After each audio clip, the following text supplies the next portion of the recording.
Bom dia, irmãos, paz seja convosco. Vamos, hoje a nossa 62ª aula da nossa Escola Bíblica Dominical Online. Bastante, né? Espero que você esteja gostando, então curta, compartilhe, comente, né? Não são muitas pessoas que têm assistido a Escola Bíblica. As pessoas às vezes não se interessam pelo ensino, mas é através do ensino que nós crescemos, amadurecemos, né? E temos a oportunidade de aprendermos a andar dentro da palavra de Deus. Então, nós estamos estudando o livro de Atos dos Apóstolos, estamos iniciando hoje o capítulo 9. E este capítulo vai falar da conversão de Saulo para Paulo. Então você vai gostar bastante, preste atenção, existem alguns detalhes aí, né, que nós vamos comentar. Então, aula passada, nós demos início só o primeiro e o segundo versículo desse capítulo 9. Então, dizendo que Saulo era um homem que respirava ameaça e morte, né, ele era sanguinário, inclusive ele foi até o sumo sacerdote pedir ali cartas para poder prender homens e mulheres que andavam no caminho. Caminho era o nome dado aos cristãos, aqueles que seguiam a Cristo. Então, o sumo sacerdote da época era Caifás, né? E ali, com certeza, Caifás deu muitas cartas para Saulo. E hoje nós vamos para o versículo 3 e 4. E a palavra de Deus diz que, seguindo ele estrada fora, ao aproximar-se de Damasco, subitamente uma luz do céu brilhou ao seu redor, e caindo por terra, ouviu uma voz que lhe dizia: Saulo, Saulo, por que me persegues? Então, nós temos aqui a menção clara de algo do céu divino, né? Essa luz que cai sobre Saulo, não menciona que Saulo está no cavalo e cai, né? Menciona que ele cai por terra, cai em terra, então ele poderia estar de pé, né? Eles fazem alusão sobre Saulo estar num cavalo, montado num cavalo, porque naquela época era o meio de locomoção, né? E para ir de um lado para o outro, ou ia-se a pé, ou então a cavalo. Então, nada impede também que ele estivesse de pé ali, né, indo a pé para algum lugar. Então, ali Jesus o questiona. Então, versos 5 e 6, e ele perguntou: quem és tu, Senhor? E a resposta foi: eu sou Jesus, a quem tu persegues. Mas levanta-te e entra na cidade, onde te dirão o que te convém fazer. Olha que lindo, né? Diante desta voz, desta aparição, Jesus diz para Saulo, que ele o persegue, né? Está perseguindo Jesus. E a perseguição foi feita à igreja, na verdade, né? Jesus está ali em espírito falando com Saulo, e ele diz: olha, você está perseguindo a minha igreja. E quando você persegue a minha igreja, você persegue a mim. Então, Paulo trata com muito respeito. Paulo entende que existe algo ali de estranho acontecendo. Ele não consegue discernir muito bem. Mas vamos entender que Saulo era um mestre da lei, ele era um grande entendedor do Antigo Testamento, então ele era judeu. E aí, o que acontece? Paulo, ele entende mais ou menos o que está acontecendo, porque ele chama, quando ele responde, ele o trata com respeito e o chama de Senhor, né? Então, Paulo ali pergunta e Jesus responde, existe um diálogo. E então, ali é irresistível, né? Que ele não parasse e ele não entendesse um pouco do que estava acontecendo. E Deus não pergunta se ele deseja servir sequer, né? mas diz para ele fazer o que ele quer. Então, Deus não pergunta, Jesus não pergunta ali para Saulo, olha, você quer ver a continuidade dessa história? Não, ele fala, vai até a cidade, que ali eu vou te mostrar o que você vai ter que fazer, né? Então, nós temos que entender que nós também não somos voluntários na obra de Deus. Nós somos chamados para fazer esta obra, né? Voluntário é quando você quer ou não fazer, mas um chamado é uma obrigação, é uma missão, né? Esse acontece conosco, né? Todos nós que aceitamos a Jesus, nós temos uma missão. Então, preste atenção na sua, né? Versículo 7 diz que os seus companheiros de viagem pararam emudecidos, ouvindo a voz, não vendo, contudo, ali a luz, né? Então, nós percebemos que todos que estavam com Saulo, eles ouviram aquela voz, né? Todos ouviram. Ele foi envolvido pela luz e compreendia a voz, né?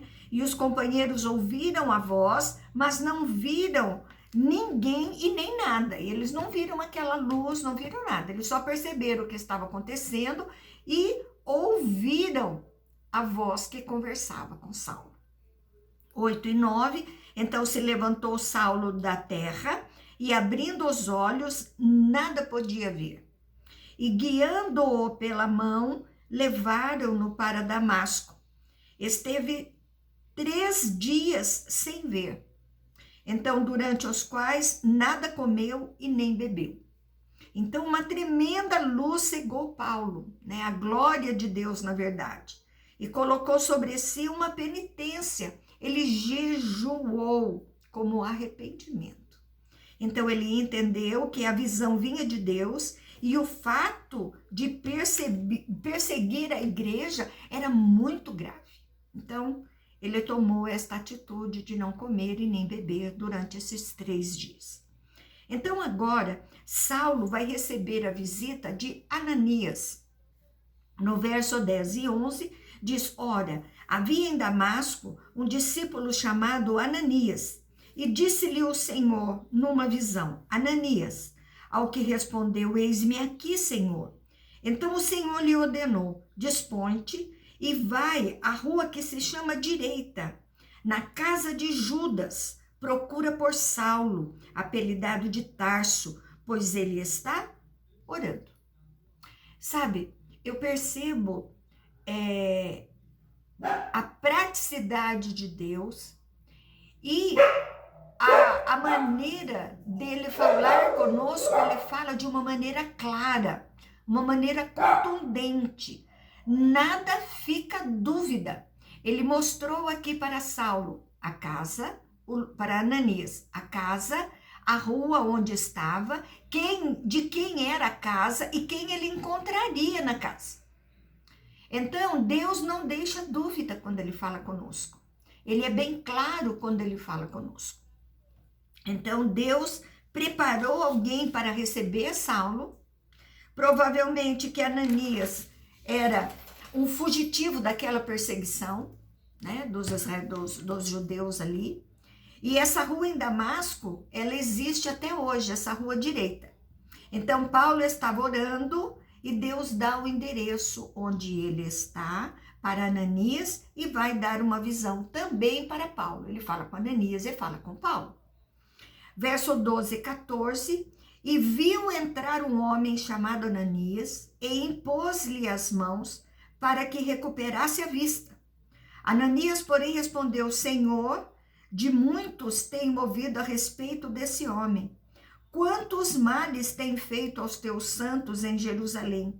E para aqui trouxer autorização dos principais sacerdotes para prender todos os que invocam o teu nome. Então, eles conheciam muito bem a história de Saulo, né? O sanguinário, o matador, que estava ali para prender todos os cristãos. Então, agora, Paulo também tem a visão de Ananias, né? Um servo de Deus, chamado de santos, separados, consagrados ao serviço de Deus. E as notícias de Saulo corria por todas as regiões. Então, Ananias tem uma reação, né? Não vamos condenar Ananias, porque era visível ali, estava um homem que perseguia cristão. Então, o que eu estou fazendo aqui? Ele vai me prender, né? Vai me matar, né? Sei lá, né? O que ele vai fazer, mas alguma coisa vai. Nós conhecemos este homem, sabemos a fama dele. No verso 15 e 16, mas o Senhor lhe disse, vai, porque este é para mim um instrumento escolhido para levar o meu nome perante os gentios e reis, bem como perante os filhos de Israel, pois eu lhe mostrarei quanto lhe importa sofrer pelo meu nome. Deus escolheu Saulo, tinha um plano para a vida dele, de perseguidor para perseguido agora, né? Não seria qualquer um, mas levaria a palavra mais longe, agora para gentios e reis, né? Temos a escolha de Deus e quer saber quem ele é a partir de agora. Então, Paulo vai perceber que o seu sofrimento e se alegrar era por causa do nome de Jesus. Então, nós percebemos assim, Deus faz as suas escolhas e capacita a quem ele escolhe em determinada época, para determinadas situações, em determinados lugares. Era necessário para gentios e reis uma pessoa culta, uma pessoa conhecida, né? A fama de Saulo era conhecida em toda a região. Então, o que acontece? Eles iriam olhar e ouvir atentamente ao que ele estava falando, né? E muitos não acreditavam, mas muitos se converteram, inclusive nós, né, que estamos aqui.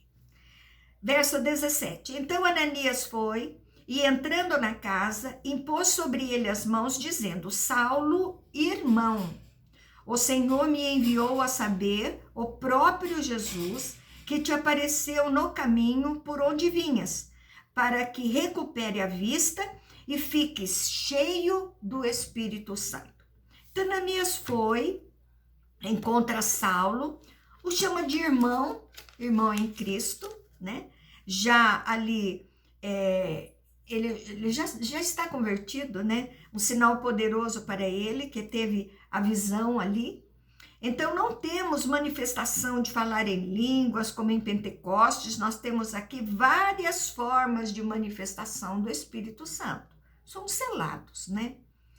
Verso 18 e 19, imediatamente lhe caíram dos olhos, como que escamas, e tornou a ver. E a seguir levantou-se, foi batizado, e depois de ter se alimentado, sentiu-se fortalecido.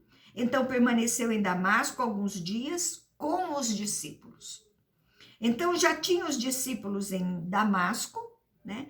Temos ali o batismo, não sabemos se é por imersão, por aspersão, mas porque essa rua direita, pelo que os estudiosos dizem, né, e a geografia dela, ela não tem rio nenhum ali. Então nós não sabemos como foi feito esse batismo, e o que importa é a conversão de Paulo e não a quantidade de água do seu batismo, e que ele recebeu ali o selo do Espírito Santo. Agora, nós vamos ver que Saulo vai pregar em Damasco. De Damasco, ele vai para a Arábia, onde ele vai passar 3 anos ali. Então, vamos ver ali. Verso 20 e 21, e logo pregava nas sinagogas a Jesus, afirmando que este é o Filho de Deus. Ora, todos os que ouviam estavam atônitos e diziam, não é este os que exterminava em Jerusalém os que invocavam o nome de Jesus?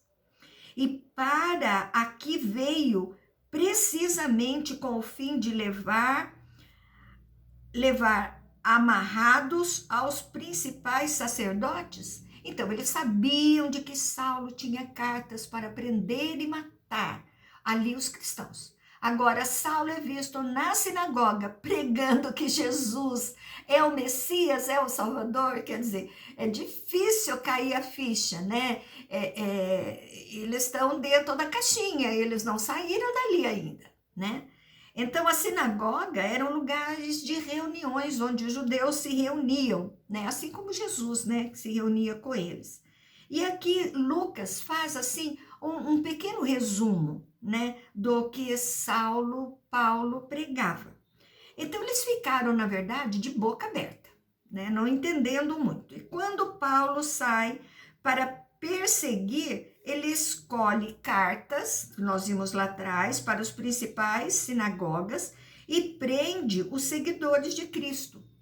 Então, foi surpresa para todos, expondo a palavra nas sinagogas, porque ele conhecia muito do Antigo Testamento, ele era um mestre da lei. Então, agora aqui, Saulo está pronto para pregar. Então, em Atos 22, 23, Saulo, porém, mais e mais se fortalecia e confundia os judeus que moravam em Damasco, mostrando que Jesus é o Cristo. E decorridos muitos dias, os judeus deliberavam entre si tirar-lhe a vida. Confusão ali dos judeus, Paulo consegue, com o conhecimento e o Espírito Santo, demonstrar que Jesus era o Cristo. Paulo passa a ser perseguido, era a marca do cristão, a perseguição. Entenda que Jesus era o nome de Jesus. E Cristo quer dizer o Messias, ungido, né? Então, não é um sobrenome ou um nome acoplado.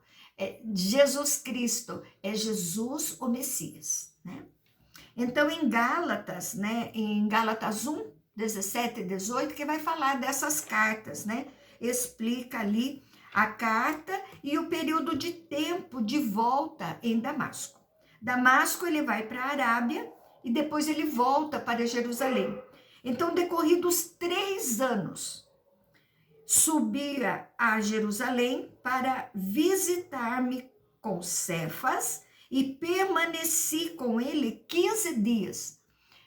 Paulo está contando para os Gálatas, né, aqui onde nós vemos aqui, que ele ficou 3 anos ali em Jerusalém e depois de Jerusalém ele passa para Damasco e passa por esse acontecimento de ser perseguido. Então, verso 24 e 25, porém o plano deles chegou ao conhecimento de Saulo. Dia e noite guardavam também as portas para o matarem. Mas os seus discípulos tomaram-no de noite, colocando-o num cesto, desceram-no pela muralha. Então, alguém contou para Saulo que queriam matá-lo. Então, os judeus, eles não recebem bem, né, a Paulo, e Paulo, então, menciona essa perseguição em 2 Coríntios 11, 33. Então, ele consegue fugir. E o início da vida cristã de Saulo, na verdade, não foi fácil, né? Seria perseguido, teria ali muita divergência, né? Muita desconfiança com respeito a ele. Verso 26 e 27, e tendo chegado a Jerusalém, procurou juntar-se com os discípulos todos, porém o temiam, não acreditando que ele fosse discípulo. Mas Barnabé, tomando-o consigo, levou-o aos apóstolos e contou-lhes como ele vira o Senhor no caminho, e que este lhe falara, e como em Damasco pregara ousadamente em nome de Jesus. Então, já se passaram 3 anos aqui, né? Desde o início do capítulo 9, até ele voltar para Jerusalém. Então, Paulo procura os discípulos, mas o seu nome era associado às perseguições ainda, e à morte, né? Que os discípulos se lembravam da morte de Estevão, que ele esteve presente, né? Ajudando. E Saulo tem resistência dos discípulos, mas entre eles encontra-se Barnabé, que será grande parceiro de Paulo nas suas viagens. Então, apóstolos eram a liderança maior da igreja naquela época, e tudo demonstra que Saulo se converteu, recebeu de Jesus a missão de ser um grande pregador do evangelho. Verso 28 e 29, estava com eles em Jerusalém, entrando e saindo, pregando ousadamente em nome do Senhor, falava e discutia com os helenitas, mas eles procuravam ainda tirar-lhe a vida. Helenitas eram judeus de fala grega, eram mais novos, né? Mas eles eram assim menos tradicionais do que os judeus, né? Paulo era sábio, mas o perseguiam ainda. Esse grupo é o mesmo que Estevão estava pregando e quiseram matá-lo. Levaram-no ao sinédrio, foi julgado e morto. Então era a mesma turma, agora eles estão com Paulo, né? Então Paulo foi justamente nesse grupo para pregar. Então o período que Paulo passa em Jerusalém é de 15 dias. No verso 30, tendo, porém, isto chegado ao conhecimento dos irmãos, levaram-no até Cesareia e dali o enviaram para Tarso. Então, agora, creem que Saulo se converteu, né? E então, eles começam a ajudar ali Paulo. Então, Cesareia era portuária e ali ele vai para a sua cidade natal num barco, ele vai para Tarso agora. Então, de Damasco, ele foi para a Arábia, volta para Damasco, vai para Jerusalém, vai para Cesareia e agora ele vai para Tarso. Viagens no início do ministério para se apresentar às igrejas, apóstolos e as primeiras perseguições que sofreu. Agora vamos falar do crescimento da igreja. Verso 31, a igreja, na verdade, tinha paz por toda a Judéia, Galiléia e Samaria. E edificando-se e caminhando no temor do Senhor e no conforto do Espírito Santo, crescia em número. Então a igreja tem período de paz, porque o perseguidor está convertido. Então a igreja vai se construindo agora. Deus ia acrescentando pessoas através dos testemunhos e pregações. Lá em Atos 1:8 fala de Jesus, mas irão testemunhar Judéia, Samaria, Jerusalém. E estas palavras, né, esta palavra já está sendo cumprida, e até mais além, agora eles estão em Damasco. Agora a palavra vai sair desses limites e vai para os confins da terra, outras regiões através das viagens missionárias de Paulo. Agora nós vamos ver a cura de Enéas. Verso 32 e 33. Passando Pedro por toda parte, desceu também aos santos que habitavam em Lida, e encontrou ali certo homem chamado Enéas, que havia 8 anos jazia numa cama, pois era paralítico.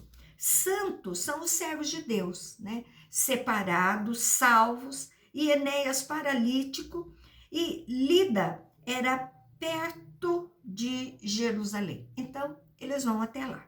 Verso 34 e 35, e disse-lhe Pedro, Enéas, Jesus Cristo te cura, e levanta-te e arruma o teu leito.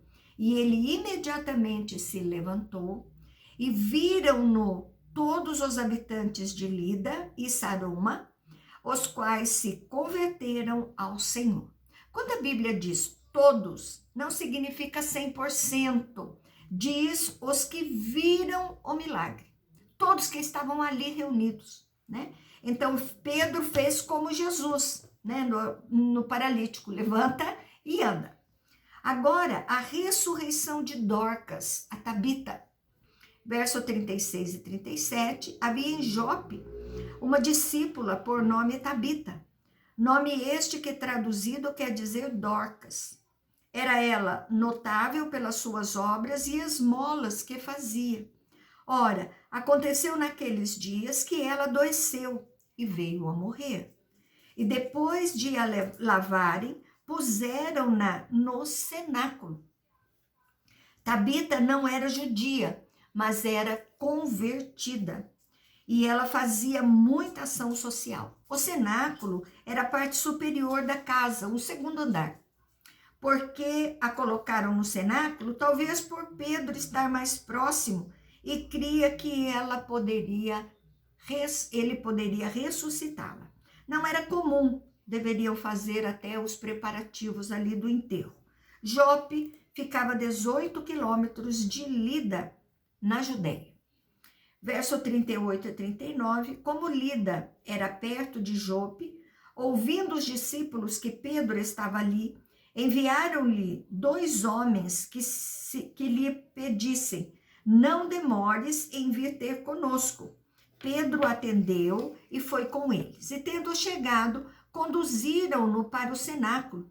E todas as viúvas o cercaram, chorando, mostrando-lhe túnicas e vestidos que Dorcas fazia enquanto estava com elas. Então, era perto, Pedro foi ter com eles, né? Era uma mulher que ajudava muito o próximo. Verso 40 a 41, nós vemos aqui, mas Pedro, tendo feito sair a todos, pondo-se de joelho, orou e voltando-se para o corpo, disse, Tabita, levanta-te. E ela abriu os olhos e vendo a Pedro, sentou-se. Ele, dando-lhe a mão, levantou-a e chamando os santos, especialmente as viúvas, apresentou-a viva. Então ressuscitou Tabita. Foram poucas na Bíblia que ressuscitaram alguém. Elias, Jesus, Pedro, demonstrava grande poder de Deus na vida de Pedro, era ali demonstrado. E no verso 42, 43, isso se tornou conhecido por toda Jope, e muitos creram no Senhor. Pedro ficou em Jope muitos dias, em casa de um curtidor chamado Simão. Então, muitos creram, e não todos. Simão era um novo convertido. E Lucas começa a introduzir de como as barreiras entre os judeus e gentios começam a ser quebradas. Porque Deus assim faz. A maioria dos discípulos eram judeus e tinham pessoas criadas debaixo da lei, né? Era um período de transição. Os judeus estão aprendendo a nova aliança sobre Jesus, mas algumas coisas da lei na vida. Curtidor, alguém que trabalhava na preparação de couro, então com animais mortos. Lá em Levítico 5, fala de tocar coisas imundas. Então, para os judeus, era considerado impuro, porque ele tocava, era ali a lei cerimonial, né? E Pedro começa a ter uma abertura de estar com alguém novo convertido, né? Com traços do antigo homem na profissão. Então, para um judeu, Simão não poderia estar junto dos judeus. Então, significava que Pedro estava impuro por causa de estar com Simão, o curtidor. E sendo gentio, não observava as leis alimentares, nem as leis cerimoniais. Temos uma barreira grande que separava judeus de gentios.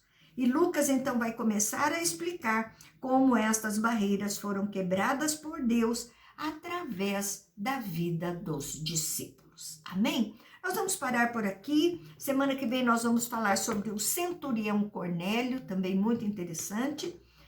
E eu espero, né, que você esteja gostando, aprendendo muito, né, sobre Jesus, sobre a sua vida, aquilo que ele instituiu para nós. E tenha um excelente domingo na presença de Jesus, com os seus familiares. Continua guardadinho e um beijo grande no seu coração.